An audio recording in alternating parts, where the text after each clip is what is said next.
कभी भी आप अपने घर की स्थिति किसी के साथ शेयर करते हो तो वो इंसान आपको कभी ये नहीं बोलेगा कि नहीं यार उसकी लाइफ में ये परेशानी है या उसको हम सपोर्ट करें, उसको उसे ये बोले कि चल कोई टेंशन मत कर, हम तेरे साथ हैं।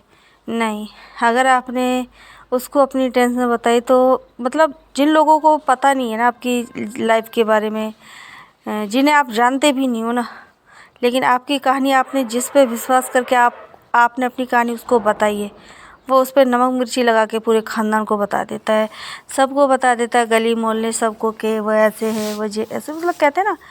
लेकिन इसीलिए ना मैं किसी को अपनी बात शेयर नहीं करती हूँ, हमेशा चुप रहती हूँ, हँसती बोलती रहती हूँ। आप मेरे यूट्यूब पे वीडियो देखती हो, शॉर्ट वीडियो, जिसमें कुछ कुछ वीडियो मेरे आप थोड़ा सा ध्यान से देखना, मेरी आंखों में आप थोड़ा सा देखना, उन वीडियो में आपको मेरी आंखों में कुछ, मेरी अंदर से कुछ आवाज़ आती है कि मैं आप लोगों के साथ सारी बात शेयर करूं। लेकिन कहते हैं ना कि मैं बस ये सोच के रह जाती हूँ, आज मैंने अगर इन्हें अपनी हर बात बता दी तो कल ये मेरा मजाक बना देंगे। इसलिए मजाक बनने से अच्छा है कि उस बात को अपने अंदर रखो, बस सब्र रखो, कभी ना कभी आपकी लाइफ में भी कुछ दिन अच्छे आ जाएंगे। जो जितने भी मैं घर के काम करती हूँ सबको दिखाती हूँ, सबको बताती हूँ, लोगों को ये भी कहती हूँ कि मेरे घर का काम मैं ही करती हूँ। लेकिन लोग जब मेरे वीडियो देखते हैं तो बस मुझे जज करते रहते हैं कि तुम पूरे दिन घर का करती क्या हो, घर में सारे काम, घर के मतलब घर में खाना पीना कपड़े लत्ते ये सारे काम कैसे टाइम निकालती हो। हम तो हमारे लिए, हमारे पास तो सॉरी टाइम नहीं होता है वीडियो बनाने के लिए। भैया तुम्हारे पास टाइम नहीं होता, उसको हम क्या करें, हम तो अपने घर के सारे घर के काम ख़त्म करके फिर हम वीडियो बना लेते हैं। यहाँ पे मैं कुछ कुछ ब्लॉग भी शूट कर लेती हूँ कभी कभार, जो घर के काम होते हैं। तो जिस दिन संडे होता है ना, उस दिन तो भगवान इतना काम होता है ना घर में। आज मैंने सोचा कि मैं अपनी अलमारी की सफाई भी कर दूँगी, और कुछ कुछ मेरे पैसे भी यार पता नहीं चलता कहाँ घुस जाते। मेरी अलमारी की जो सांसें हैं, मैं मतलब कभी पर्स में पैसे नहीं रखती, उसको मैं हमेशा ऐसे छोड़ देती हूँ, तो पैसे इधर उधर फंस जाते हैं। जब पैसे ढूंढो तो वो कम हो जाते हैं, पता ही नहीं चलता। तो इस वजह से मैंने सोचा आज अलमारी पूरी अच्छे से साफ़ करूँगी, और इसमें जो भी पैसे फंस गए हैं साइडों में उन्हें आज मैं निकालूंगी। तो आज संडे था तो मैंने कि चलो पहले ये अलमारी के सारे कपड़े निकाल लेती हूँ, और जो भी मेरे कपड़े उन्हें अच्छे से घड़ी करके तय लगा के अच्छे से रखूँगी। क्योंकि जब भी मैं वीडियो बनाती हूँ, साड़ी वाड़ी पहनती हूँ, तो मैं उन्हें ऐसे ही रख देती हूँ अलमारी में, जल्दी तय नहीं करती हूँ। क्योंकि देखिए मैं शाम को बनाती हूँ वीडियो, अगर जैसे मैंने 4 बजे वीडियो बनाना शुरू किया तो 2 घंटे लग जाते उसी में। पहले इंस्टाग्राम की वीडियो बनाओ, फिर अपना यूट्यूब के लिए बनाओ, फिर फेसबुक के लिए भी, मतलब जो शॉर्ट वीडियो उनको एडिट करो। क्योंकि अगर हम शॉर्ट वीडियो नहीं एडिट करते, फेसबुक पर हम ऐसे पोस्ट करते तो उस पर हमें मिलता है इशू, यानी कि कॉपीराइट मिलता रहता है। तो जब भी आप फेसबुक पर वीडियो डालते हो तो प्लीज़ मैं उस सबसे यही कहना चाहूँगी, जितने लोग मेरे इस ब्लॉग को देख रहे हैं, कि फेसबुक पे आप थोड़ा सा वीडियो को एडिट करके डालिए, जैसे कि मैं डालती हूँ आप लोगों को। मैंने कल के ब्लॉग में बताया भी था, तो इसलिए आप जब भी वीडियो डाल रहे हो तो। लेकिन एक और बात मैं आपको बता दूं कि इंस्टाग्राम और फेसबुक को एक साथ लिंक मत करिए, उसको अलग अलग कर लीजिए। अगर एक साथ लिंक है तो आप फिर सोच लिए उसमें हैशटैग ये सब चीज़ें आप लगाइए, तो आपको कॉपीराइट फेसबुक पे नहीं मिलेगा। मैं आपको अपनी जो मैं बना रही हूँ जिस हिसाब से वीडियो, जो मुझे प्रॉब्लम पहले आ रही थी अब मुझे वो प्रॉब्लम नहीं आ रही। मैंने देखा कि यार मैं इतनी मेहनत कर रही हूँ फिर भी मेरी हर वीडियो पे कॉपीराइट, हर वीडियो पे कॉपीराइट। फिर मैंने कुछ सोचा, मैंने फिर मैंने 4-5 कम से कम वीडियो मैंने अपने एडिट किए, फिर वो वीडियो मैंने पोस्ट करना शुरू किया, तो अब मेरा वीडियो सही आता है कि मेरे फॉर यू पे आता है। तो मैंने चलो मेरी मेहनत तो रंग लाई कि मैं अब अच्छे से काम कर रही हूँ। तो संडे को जो काम पड़ता है तो मैंने चला आज अलमारी की जो भी सफाई है मैं अपने सारे कपड़े लगा लूँगी। बच्चे भी मतलब स्कूल से इसकी मतलब ये कोचिंग गया था, बड़ा वाला लड़का ये कोचिंग से आया, अपना ड्रेस पहन के गया था। ये टूरिस्ट घूमने के लिए कहीं गया होगा इनका टीम, ये सभी ट्यूशन वाले बच्चे, तो ये अपना यूनिफॉर्म ही पहन के गया और ये आ गया है घर पे। वैसे तो ये दादा दादी के पास रहता है, लेकिन इसकी क्या है, ये जब अपने दादा दादी घर चला जाता तो ये कोई काम नहीं करता, पढ़ाई मन से नहीं करेगा, पूरा दिन ऐसे ही मेरे यहाँ पे चंबल नदी पड़ती है, वहाँ पे पूरा दिन खेलता रहता है। मैंने इसको अपने पास बुला लिया, मैंने तू जब तक 10वीं पास नहीं कर लेगा तुझे मैं यहाँ से जाने नहीं दूँगी। भाई मेरी ज़िंदगी कट गई यार। मैं तो ये सोचती हूँ कि मेरे बच्चे पढ़ लिख जाए, कुछ करे लाइफ में, क्योंकि देखो बिना पढ़ाई लिखाई के कुछ भी नहीं है।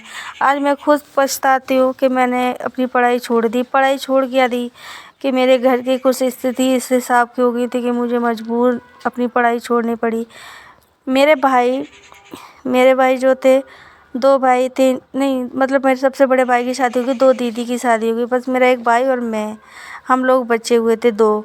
और पापा की जो स्थिति थी वो मैं आपको हर शॉर्ट वीडियो में फेसबुक पे बता ही रही हूँ, आप सुन लेना पूरा। उसमें मैं हर वीडियो में आपको पूरी कहानी बताऊँगी।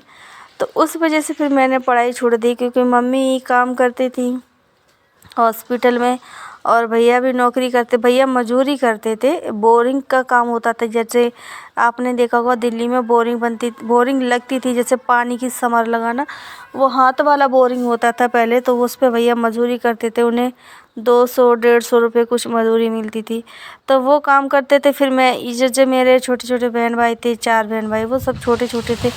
और जो मेरा भाई का जो एक्सीडेंट हुआ था वो तो बिल्कुल छोटा था, 2-2.5 साल का था। तो मम्मी नौकरी करती थी तो उसको मुझे ही संभालना पड़ता था, मैं बड़ी थी।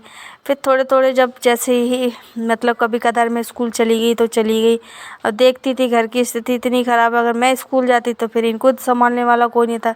फिर हमने स्कूल छोड़ दिया। फिर मेरी मम्मी ने कोशिश भी करी कि नहीं पढ़ लो, कोई बात नहीं पढ़ लो, लेकिन घर की स्थिति देख के मन ही नहीं लगता था कभी पढ़ाई में। अब पता है वहाँ हम स्कूल में बैठे हैं, यहाँ मेरे भाई ने, जो मेरा सबसे छोटा भाई है जिसका भी जो कांड हुआ है, जिस दिन मैं स्कूल गई, स्कूल से घर वापस आई, पता चला उसको घर छोड़ दिया, मैं स्कूल चली गई, मम्मी काम पे चली गई। तो जो मुझसे छोटी वाली बहन है, वो भी थी 7-8 साल की। मैंने उसको बोला उसको देखती रही है, पर वो भी छोटी थी, वो भी खेलने में लगे। सभी मतलब बहन भाई खेले। वो छोटा वाला उसने क्या करा, मेरे भाई ने अंदर से कुंडी लगा ली। वो कमरा ऐसा था, मतलब खिड़की भी उसमें ऐसी थी कि उसे तोड़ भी नहीं सकते थे, और गेट पूरा बंद। अब उसमें 2-3 घंटे हो गए, ये सब रो रहे थे वहाँ पे, जितने भी कमरे में जो लोग रह रहे थे, वो कह रहे कि भैया तुम्हारा भाई बंद हो गया। तो उस दिन से भैया मैंने मतलब जैसे तोड़ ताड़ के खिड़की विड़की उसको निकाला, बस उस दिन से कान पकड़ लिए कि बस हो गई पढ़ाई, जब तक ये बड़े नहीं होते कोई पढ़ाई नहीं। फिर जब देखा वो बड़े हो गए, स्कूल जाने लगे, तब तक मैंने अब मेरा मन नहीं लगा पढ़ाई में, क्योंकि फिर मैं भी काम करने लगी, अपना पार्लर सीख गई। फिर पार्लर में भी काम करने लगी मैं, लोग तो हेल्परी में मैंने पार्लर का भी काम किया। मतलब मैं भी पढ़ाई छोड़ के फिर काम ही करने लगी, क्यों झूठ बोलूँ, मेरा मन ही नहीं लगा। क्योंकि इसलिए नहीं मन लगा, मम्मी हमेशा टेंशन में रहती थी। पापा जब नौकरी छूट गई तो फिर पापा दारू वारू पीने लग गए बहुत ज़्यादा, उन्हें भी टेंशन हो गई। कहते ना जब घर की स्थिति बिगड़ जाए ना, फिर एक माइंड में जो चीज़ चलती है। हम तो छोटे छोटे, हमें तो इस चीज़ की वो नहीं थी कि हमें नहीं पता। मम्मी पापा मतलब पापा जब दारू पीते तो आप समझ सकते, जिस घर में अगर कोई आदमी दारू पी रहा है वहाँ पे कलेश होना ही होना है, लड़ाई दंगा तो ये होना ही होना है। तो इस वजह से मैंने अपनी बीच में पढ़ाई छोड़ दी। फिर हम लोग भी काम करने लग गए, भैया अकेले थे और वो भी कितना करते, खाने वाले हम 6-7 लोग, तो इसलिए फिर मैं भी काम वाम करने लगी। फिर मैंने पढ़ाई छोड़ दी, मम्मी के साथ जाने लगी। मम्मी मेरी हॉस्पिटल में काम करती थी, तो जैसे कभी होता था कुछ कुछ मंगाना, जैसे पट्टी वट्टी लानी, तो मैं उनके साथ कभी कभी चली जाती। फिर भाई दिल्ली में रह रहे हैं, दिल्ली में आप समझ सकते, दिल्ली शहर जैसा है, वहाँ पे कोई बैठ के नहीं खा सकता। वहाँ आप 10 लोग हो तो वहाँ 10 लोगों को भी काम करना है। हमने अपनी ज़िंदगी में जितनी शायद मैंने अपनी ज़िंदगी में जितनी परेशानियाँ देखी हैं ना, अब जाके जब मेरी शादी हुई तो मैं यहाँ आ गई हूँ, तब वो चीज़ को लेके कहती हूँ, कभी कभी सोचती हूँ कि यार हमारे दिन क्या आते क्या हो गए। मतलब अपनी जगह से वो चीज़ को मैं बयान नहीं कर सकती कि हमारी ज़िंदगी में क्या क्या नहीं हुआ, क्या हुआ। मैं अगर अपनी बात कभी किसी को शेयर करती हूँ तो सच्ची में बीच में खड़बड़ा जाती हूँ कि मैं इसके बारे में क्या बोलूँ। मतलब आंखों से आंसू आ जाते हैं कि एक समय हमारे मम्मी पापा भैया भाभी सब कितने अच्छे थे, सब मतलब घर हमारा इतना अच्छा था, घर में किसी चीज़ की कमी नहीं थी। लेकिन वही है ना, पापा के साथ जो हादसा हुआ उसके बाद हमारी ज़िंदगी टिड़ी बिड़ी हो गई, कुछ नहीं बचा हमारी ज़िंदगी में। तो मैं आज आपको बताऊँ मैंने अलमारी क्यों साफ़ करी। मेरे ना अलमारी में पैसे चिपक गए यार, वो मिल नहीं रहे थे। मेरे ज़रूर ही पैसे थे, कुछ कागज़ भी थे जो कि मुझे आज जाना था इटावा कुछ काम से। तो मैंने जल्दी जल्दी मैंने तो सारी अलमारी साफ़ कर दी, कपड़े वपड़े सारे तय करके अलमारी के अंदर लगा दिए। फिर मैंने अपने लड़के को बोला तू देख ले, मुझे तो कहीं पैसे नहीं मिले। फिर मैंने कहा चल तू पैसे देख ले। तो फाइनली मेरे पैसे मिल गए, मुझे बहुत खुशी हुई। तो यहाँ पे मैं फटाफट से अपना बेड वेड भी सही कर लूँगी, क्योंकि ये लोग जाएंगे घर, यानी कि मेरी सासू माँ का जो घर है वहाँ ससुराल में, वहाँ जाएंगे और मैं जाऊँगी इटावा। मुझे कुछ काम है अपना समूह का काम जो मुझे करना है। कुछ लोग कहते हैं आप घर में ऐसे ही रहती हो, तो एक बात बताइए, घर में मेकअप करके कौन रहता है? मैं तो ऐसे ही रहती हूँ। आप लोग क्या लाली लिपस्टिक लगा के रहते हो घर में? मुझे नहीं अच्छा लगता। घर का इतना काम करो अपने। भैया ये अमीरों की चोचले है जो अच्छी नई साड़ी पहन के घूम रहे हैं, अच्छे कपड़े पहन के घूम रहे हैं। हम गरीबों के लिए यही है बस ज़िंदगी में, उठो सुबह 5 बजे उठ जाओ, घर के साफ़ सफाई, झाड़ू बर्तन पोछा झाड़ू, मतलब घर के जो ठंडी चवन्नी वाले काम है ना वो भी हमें ही करने। कोई हमारे घर में काम वाली आने वाली नहीं है, समझ आया? तो ये मत बोलो कि आप ऐसी रहती है। सभी अपने अपने घर में ऐसे रहते हैं, ठीक है? और बता के ज़रूर जाना कि अपने अपने घर में सब लोग कैसे रहते हैं, क्योंकि भाई मैं तो ऐसी रहती हूँ, जैसी मैं हूँ वैसे आप सबको दिखा देती मैं। हाँ, वीडियो बनाती तब थोड़ा सा अच्छा बन जाती हूँ, क्योंकि देखो शॉर्ट वीडियो और लॉन्ग वीडियो में बहुत फ़र्क होता है। शॉर्ट वीडियो हम बनाते तो अच्छे से तैयार होकर ही बनाने का मन करता है। तो यहाँ पे मेरा पूरा बेड साफ़ हो गया। लेकिन मैं आप लोगों को बता दूं, अगर आप लोगों को मेरी कहानी कुछ भी अच्छी लगे ना, कमेंट में ज़रूर बता के जाना। मेरे फेसबुक पेज को भी आप प्लीज़ फॉलो करके मेरी वहाँ पे जो भी जर्नी मैं शुरू कर रही हूँ, मेरी मायके की हर कहानी आप लोगों के साथ शेयर करूँगी। फिर आपको विश्वास, मैं चाहती नहीं थी कभी भी इस चीज़ को कि अपनी अपनी मतलब पुरानी यादें कभी आप लोगों के साथ शेयर करूँगी।